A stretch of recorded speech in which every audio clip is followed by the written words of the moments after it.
जिंदगी में ऐसे कई चीज़ें हैं जो हमें हथियार से नहीं दोस्तों प्यार से हासिल होती है। इस मूवी की एंडिंग हमें यही सिखाती है। हाय मूवी लवर्स, मैं हूँ सनाया। Light camera review. भूल भुलैया 3 इस बार लेकर आता है एक नए शाही राज और हंटिंग कहानी जो सेट है रक्त घाट पर। रू बाबा यानी रूहान के साथ, जो अब तक एक फेमस बाबा बन चुका है, लेकिन असली में वो एक फ्रॉड है। एक दिन उसको वेस्ट बंगाल के पुराने महल रक्त घाट में बुलाया जाता है और यहीं से शुरू होती है एक सस्पेंस थ्रिलर एडवेंचर।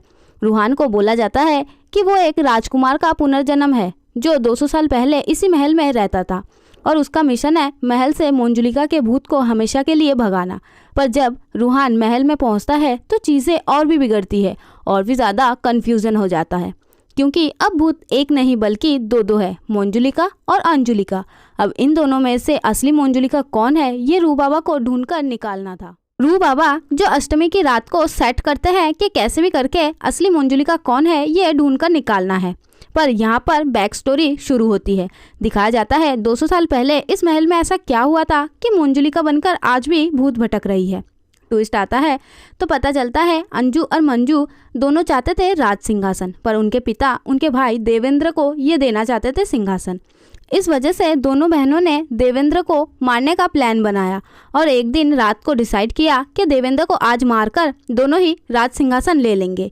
पर जब दोनों बहनें उसके रूम में गई तो वहां जाकर देखते हैं कि भाई जो असल में एक फीमेलाइज था, मतलब लड़कियों के शौक रखता था, जैसे सजना संवरना, नाच गाना, ये सब। जैसे ही राजा को पता चलता है तो राजा देवेंद्र को जला देने का आदेश देते हैं और वहीं दोनों बहनों को दीवार पर चुनवा देते हैं। अब महल में जो नाच गाना करती है वो असल में प्रिंस देवेंद्र करता है। उसकी आत्मा महल में अटकी हुई है। उसकी आत्मा को मोक्ष देने के लिए जलाना ज़रूरी था। पर अब जब दोनों बहनों को ये मौका मिलता है कि उसके भाई को जलाने का, तो दोनों बहनें ही पीछे हट जाती है, क्योंकि उनका मानना है कि जो गलती 200 साल पहले उन्होंने की थी अब वो दोहराना नहीं चाहती और देवेंद्र से दोनों माफ़ी मांग लेते हैं। इसके बाद राजकुमार की आत्मा को शांति मिल जाती है। अब फाइनली महल भूत फ्री हो जाता है। इस तरह भूल भुलैया 3 काफ़ी इमोशनल नोट पे ख़त्म होती है, जिसमें एक स्ट्रॉन्ग मैसेज है एक्सेप्टेंस और लव का। एक और लास्ट ट्विस्ट जो मंदिरा, इसमें असल में कोई रॉयल नहीं बल्कि एसीपी राठौर थी, जो रू बाबा के फ्रॉडनेस को लोगों के सामने एक्सपोज करना चाहती थी। तो दोस्तों ये था भूल भुलैया 3 की एंडिंग एक्सप्लेनेशन। आप मुझे बताइए कि आपको ये स्टोरी कैसी लगी और इसमें जो मैसेज दिया गया वो कैसा था।